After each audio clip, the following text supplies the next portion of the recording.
Bom, tá então iniciada a nossa gravação, né? Boa noite aí. É, falta muito pouco, né, para a gente fechar o conteúdo. Vamos ver essa parte de implementação de cache.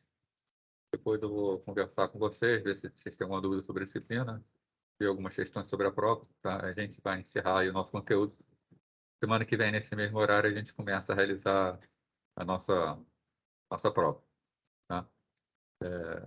Tá meio que montada a prova, ainda falta fechar algumas questões. Mas vamos lá, vamos terminar primeiro o conteúdo, depois a gente conversa sobre prova. Estou faltando, então, ver essa parte de implementação de cache, né? Como a gente faz a implementação da cache no sistema operacional. A gente está vendo sistemas de arquivos, né? Já vimos sistema de arquivos, vimos alguns exemplos de sistema de arquivos, MS-DOS, Linux, CD-ROM. Tá? Vamos ver agora, conversar um pouquinho sobre a implementação de cache e a gente termina o nosso conteúdo.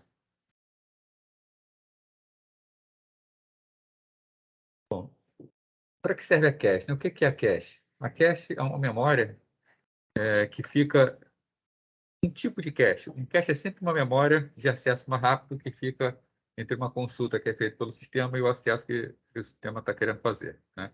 Então, basicamente, a gente pode imaginar, se for falar em cache de memória RAM, nós estamos falando aqui de CPU, nós temos a CPU e acesso à memória. Normalmente esse é o tipo de cache que a gente mais conhece, né? E entre a CPU e a memória tem uma memória cache, que ela é mais rápida, né?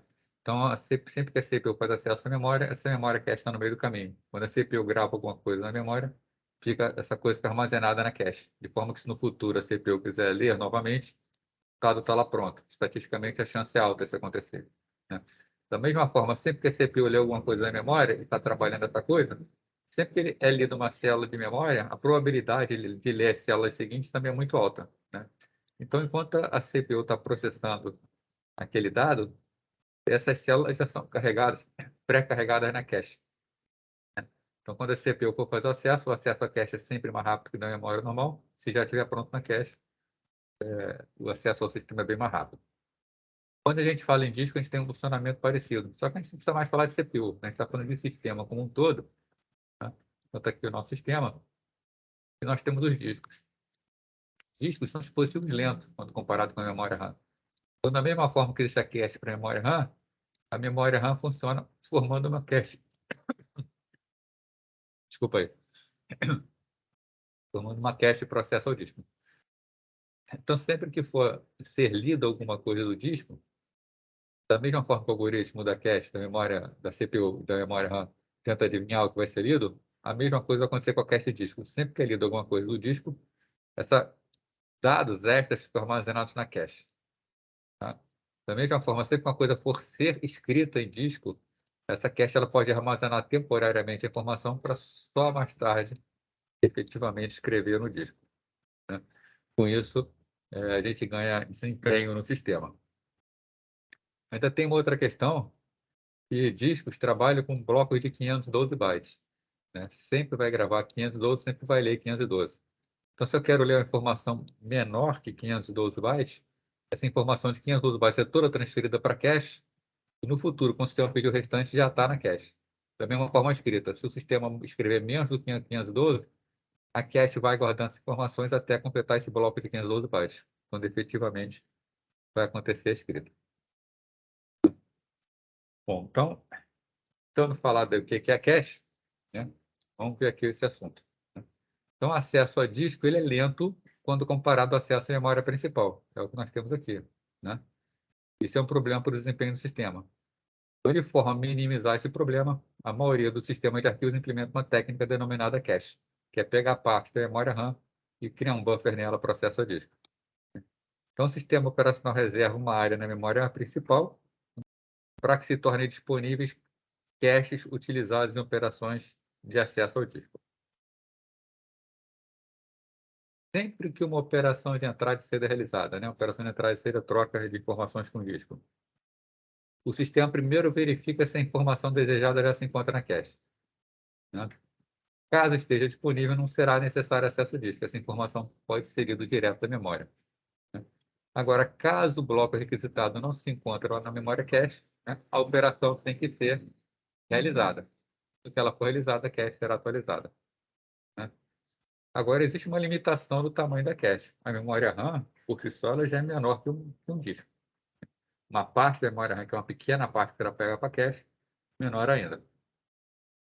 Então, existe política de substituição de blocos, né? Nós já estudamos algumas políticas, quando nós estudamos memória RAM, né?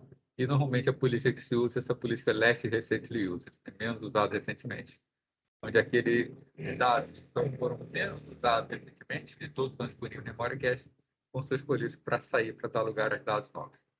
Que a gente já estudou. Agora, o que pode acontecer, né? A cache de leitura, beleza, ela é tranquila, ela funciona sem nenhuma dificuldade, né? Como é que é o funcionamento da cache de leitura? CPU, disco, né? Solicita a leitura de alguma coisa do disco, vai ter a memória cache no meio do caminho. Se já está na cache, solicitou, se já está na cache disponível, rapidinho resolve.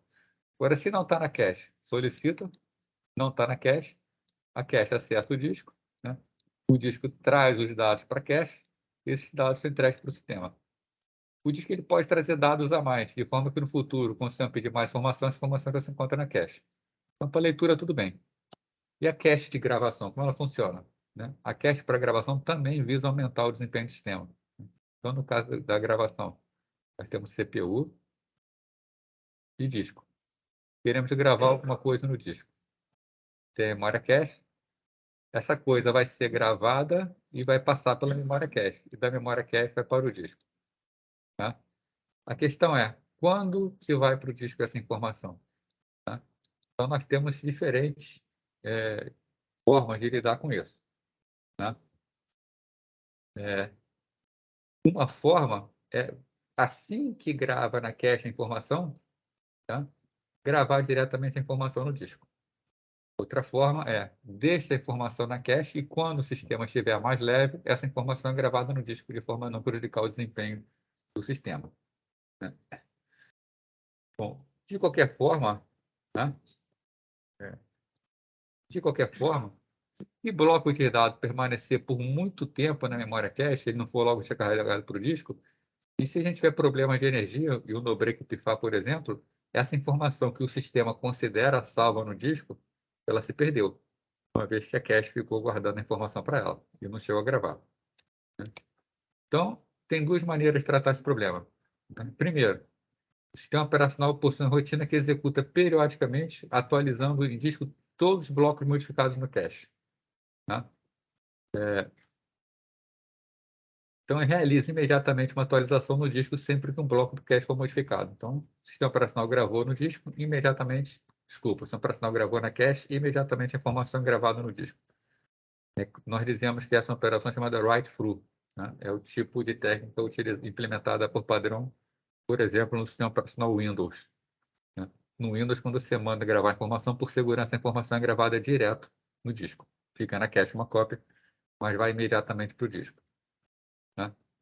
Agora, quando a memória cache não atualiza o disco imediatamente, né? Por exemplo, grava na memória cache e o sistema está sobrecarregado, ele não grava no disco essa informação de imediato, ele vai deixar na cache um bom tempo, para só quando ficar mais leve gravar mais adiante. Tá? Como funciona normalmente nos sistemas Unix. Né? Nesse caso, a memória de disco não é imediatamente atualizada, é o tipo de memória que a gente chama de write back. Né? Então, write through, escreva através, né? Escreve através da cache, passa através da cache, escreve. Write back, escreva depois, fica na cache e depois escreve. Isso implica em menor quantidade de operações na entrada e saída, então o sistema ele fica mais eficiente na parte de entrada e saída, sem dúvida fica mais eficiente. Agora, o risco da perda de dados é maior. Né? A gente está com mais tempo a informação, porque para o sistema, quando ele mandou gravar e a memória cache fala que está gravado, para o sistema está gravado, embora não esteja.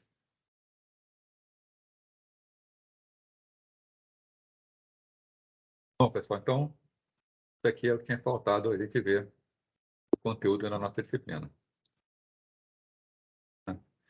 Eu coloquei para vocês no sistema alguns exercícios para vocês fazerem. Né? Deixa eu pegar aqui a página. Aqui é a página do Canva. Não, não é essa não. Espera aí. É outra. Então, está aqui a página do Canva. Então, aqui eu coloquei para vocês onde encontrar o material didático, né? Os livros, né? Tem também os slides completos para vocês fazerem o download de todos os slides de uma vez só. Né? Coloquei alguns exercícios selecionados, né? Para vocês poderem fazer exercício. Tá? E aqui botei também uma apostilazinha que tem todo o conteúdo que a gente deu nos slides e tem alguns exercícios também. Né? Então, eu queria saber de vocês como é que está na disciplina, se vocês têm alguma dúvida, o que, é que vocês querem rever. Né? Mas antes até de vocês falarem isso, tá? Eu queria chamar a atenção para duas questões que é interessante vocês saberem, tá? Saberem para a prova. Na verdade, dois exercícios. Um dos exercícios é que está nessa apostila aqui, sistemas operacionais. Vou pegar ela aqui. Estou nessa apostila, na parte de gerência de memória, tem esse exercício aqui, que é o exercício 26. Tá? Que diz o seguinte: considere um sistema que utilize memória virtual com paginação. Tá? Do ponto que o mapeamento da página virtual de moldura de página seja realizado pela tabela de páginas abaixo, a tabela de páginas aqui, né? Para qual endereço físico será mapeado o endereço virtual de número de página 2C9, 2CB? Tá? Então, lembrando, como é que funciona isso daí? Tá?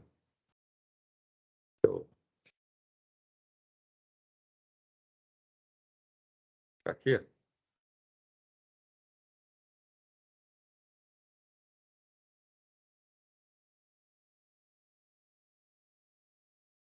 vou abrir de novo aqui, vou pegar aqui um fundo branco.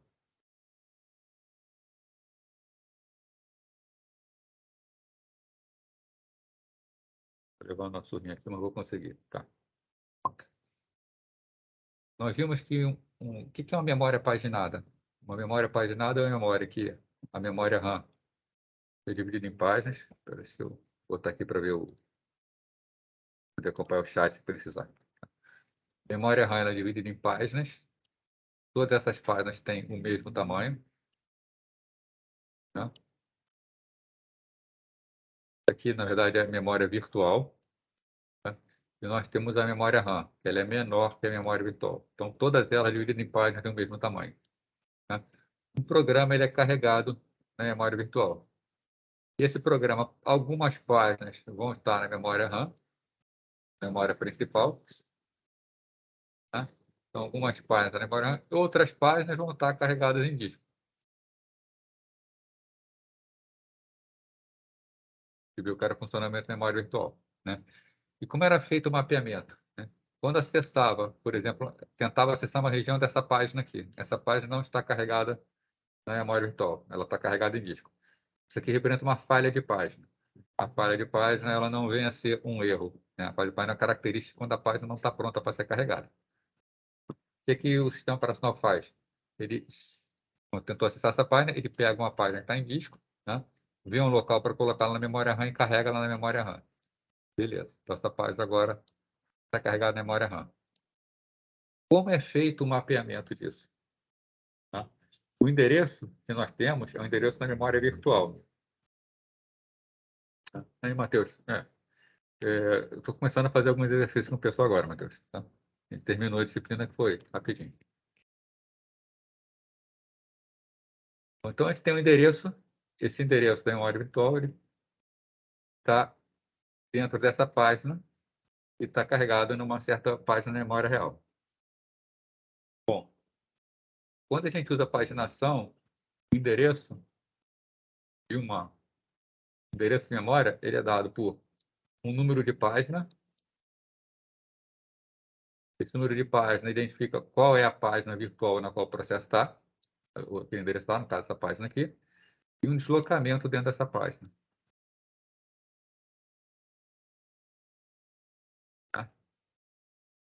Bom, então existe a nossa tabela de páginas. Essa tabela de páginas tem várias entradas, uma para cada página que está lá dentro. Então, dado o endereço, porque acessar esse endereço aqui dentro. Né? Deixa eu dar uma limpadinha só para eu refazer esse vetor aqui, tá? Da memória virtual. Então, eu quero acessar uma determinada página, por exemplo, a página, número de página, a página X. Então, estou acessando a página X. Tá? Mas eu estou acessando um determinado endereço dentro da página X. Então, esse endereço aqui que eu quero acessar. Esse endereço aqui, então, está na página X, mas ele está dentro de um deslocamento dentro da página, que é a quantidade que vai ser deslocada desde o início. Então, aqui o deslocamento. Né? Então, o número de página identifica a página, o deslocamento significa a distância desde o início da página. Isso aqui vai ser mapeado numa página real. Essa página na memória real, na memória principal, ela vai estar no endereço qualquer lá da memória principal. Tá? Só que essas duas páginas, tanto na memória virtual quanto na memória principal, elas têm o mesmo tamanho.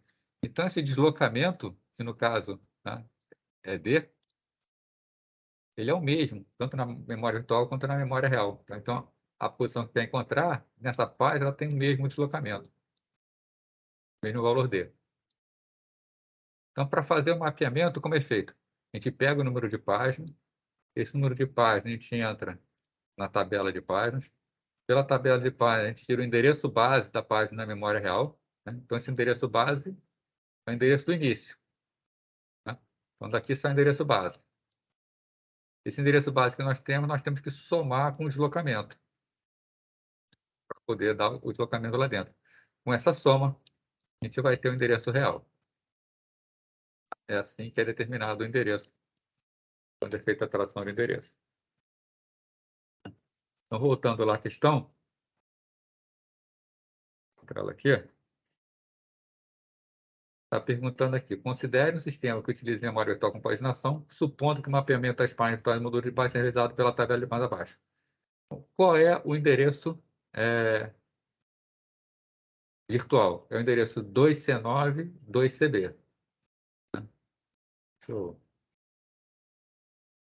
falar uma coisa para poder escrever aqui.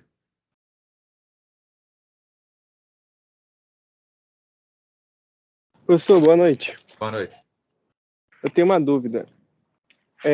Você vai passar a prova assim ao vivo, no Teams, ou você vai enviar o documento na hora da aula? Vai ser no Google Forms. Tá. Aí a gente só vai ter que marcar se é A, B ou C, ou nós vamos ter que justificar o porquê? Não, tem questão múltipla escolha e vai ter questão para escrever a resposta. Tá. Né? Obrigado. Então, no nosso exemplo aqui, vamos lá. Eu estou querendo, usando essa tabela, eu estou querendo buscar o endereço. Né? 2C9, 2.2CB. O endereço 2C9 ele vai entrar na tabela de páginas. Né? É o que identifica o número de página virtual. Então, o número de página virtual 2C9 está aqui, ó, 2C9, qual é o endereço da moldura? 8F000. Então, significa que 2C9, quando a gente entra na tabela de páginas, ele me devolve o endereço base 8F000.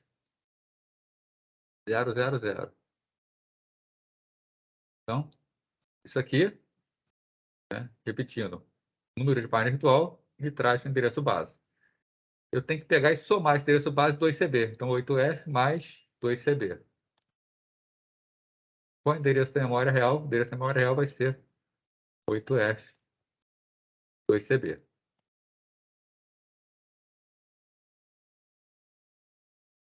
Tá ok? Como é que faz isso, pessoal?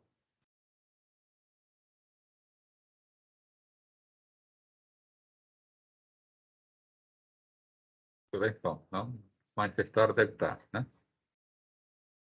Também coloquei para você disponível essas informações aqui. Né? Esse é o que eu chamei de exercícios selecionados. Tem vários exercícios ali dentro, múltipla escolha para vocês fazerem. Né? Desse exercício, um que é bastante interessante, vai ter algo parecido na prova, é sobre o deadlock, o exercício número 5. Vou pegar ele aqui.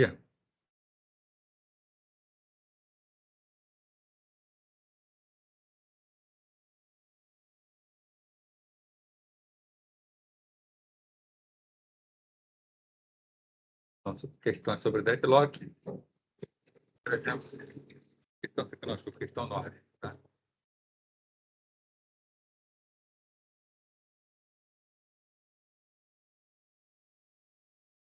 Questão número 9 aqui.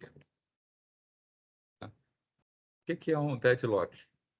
Um deadlock é quando você tem um sistema, uma situação, onde os processos estão aguardando por um evento e o processo que pode liberar aquele evento, ele está preso por alguma razão a outro processo. Então, basicamente, a gente pode entender essa situação aqui. Ó.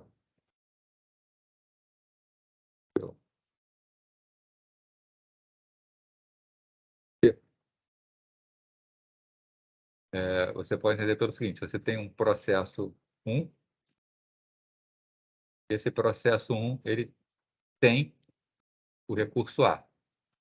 Tá? Então, o recurso A está alocado ao processo 1. Você tem um processo 2, esse processo 2, ele está sob posse dele o recurso B. Então, aqui tudo bem. Recurso 1, A pertence ao processo 1, recurso B pertence ao processo 2. Chega em determinado momento, o processo 1 ele quer o recurso B, só que o recurso B está pertencente a 2. Então, essa setinha do recurso do processo quer dizer que o recurso está alocado ao processo. E a gente volta aqui uma setinha do processo ao recurso, dizendo que o processo quer aquele recurso. Se agora, no futuro, o processo 2 quiser o recurso A, qual a situação que a gente vai ter? O processo 2 tem o B, que é o A. O processo 1 tem o A, que é o B. Eles não podem continuar. O processo 2 só pode continuar quando conseguir o recurso A. O processo B só pode continuar quando conseguir o processo 2 só pode continuar, melhor dizendo, só pode continuar quando conseguir o recurso B. Quando a gente entra uma espera em ciclo dessa maneira, nós temos um deadlock. O deadlock tem que ser evitado ou quebrado. Tá? Essa aqui é uma questão que trata de deadlock. Vamos ver como é que funciona essa questão 9. Então, você tem aqui uma determinada situação onde você tem várias transações, no caso T0 até T5, e T0 está esperando por um item que é mantido por T1. Então, a gente tem uma transação, que é a transação T0, e para que essa transação T0 possa continuar, ela precisa que a transação T1 libere o item que ela quer. Né? Da mesma forma, T0 está esperando por um item que é mantido por T2. T0 está esperando por T2. T0 só vai poder continuar quando T1 e T2 liberar esse recurso para ela. Né? Já, né, T2 está esperando por um item mantido por T3. Então, T2 esperando por alguma coisa que está com T3. Por outro lado, T3 está esperando por um item mantido por T2. Então, T3 esperando por um item mantido por T2. T1 esperando por um item mantido por T4. Então, T1 esperando por alguma coisa que está com T4. E T4 esperando por um item que está mantido por T5. É essa situação que a gente tem de espera de recurso. Aí vem a pergunta. Qual transação pode ser abortada a fim de que o sistema saia do deadlock? Então, ele já está afirmando que o sistema está em deadlock. Né? Se a gente fizer uma análise aqui desse sistema, a gente vai ver que nós temos uma situação de deadlock aqui, ó,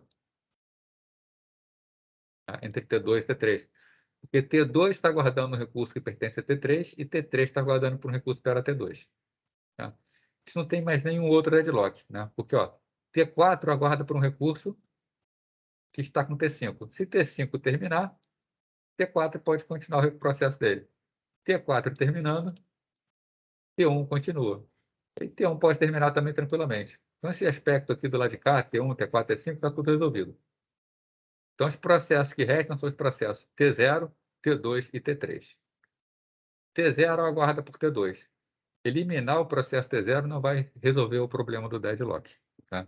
Não vai resolver porque se a gente matar T0, continua T2 e T3 preso. Então, não adianta mexer com T0. Agora, se eu elimino o processo T2, o que acontece? T0 fica livre para continuar e T3 também fica livre para continuar. Então, T2 é uma solução. Tá? Então, uma possível solução é matar o processo T2. Uma outra solução seria matar o processo T3, porque se a gente mata o processo T3, o recurso que está com ele fica liberado para o T2, T2 termina, T0 também pode terminar. Então, a gente pode eliminar tanto o T2 quanto o T3. Qualquer um deles serve para ser eliminado do terminal deadlock.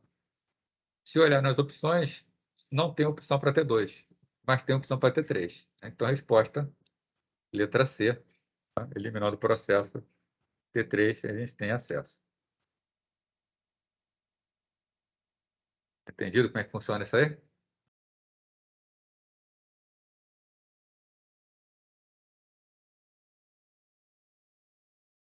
Bom, agora vou passar a bola para vocês. Na semana passada eu deixei vocês com esse exercício aí, né? Pedi para vocês fazerem, não sei se fizeram, tá? Para a gente poder tirar dúvidas sobre a disciplina, né? Não só o exercício, mas qualquer questão de qualquer coisa da disciplina, né? Então, agora a gente tem 1 hora e pouquinho para ficar junto aqui para tirar qualquer dúvida para essa prova da semana que vem, né? E claro, se tiverem qualquer dúvida também durante a semana, é só mandar e-mail ou perguntar pelo Canva, que eu respondo vocês sem problema nenhum. E aí, alguém tem alguma dúvida? Alguém quer pedir para rever alguma coisa? Quer fazer algum comentário? Agora é a hora.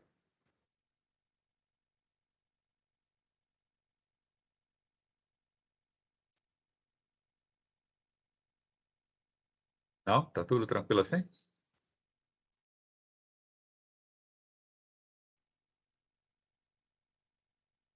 Bom, já que não está tendo manifestação, eu vou fazer o seguinte, né? Eu vou, é, eu vou encerrar aqui essa gravação para disponibilizar logo, então, tá? Eu vou continuar aqui, tá? Tem a resposta desses próprios exercícios, eu botei vários, a resposta deles estão aqui, ó. No final deles tem um gabarito que eu botei para vocês, ó.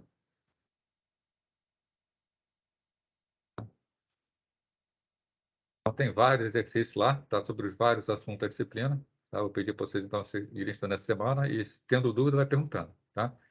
E eu vou continuar aqui também. Eu vou desligar a câmera, eu vou desligar o áudio, mas eu vou estar aqui, tá? Qualquer coisa é só alguém escrever aqui no chat, ou então chamar no áudio que eu respondo. O professor, eu tô sem acesso ao chat, mas eu tô presente aqui, pô. Não, sem problema, tá? Tá. O Gustavo está perguntando se a prova vai ser no Canvas. Não, eu vou botar no Canvas o link para a prova. Vai ser no Forms, no Google Forms, tá? Os exercícios estão no Canvas, tá? O Guilherme está perguntando onde fica, está aqui, ó. No próprio Canvas, tá? No fórum material de estudo, tá? Tem aqui exercícios selecionados, tá? E tem também um documento com conteúdo abordado. Tem algumas questões também aqui dentro do conteúdo. Mas eu acho mais interessante estudar mesmo por aqui por exercícios selecionados. Então, vocês podem pegar lá no Canvas.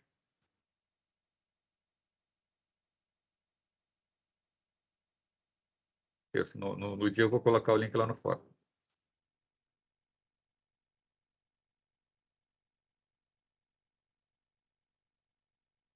Tá, pessoal, então, boa semana aí, tá? E lembrando, eu vou continuar aqui até o finalzinho do nosso horário antes de ir para outra turma, tá? Qualquer coisa é só me chamar aí. Abraço aí, boa noite.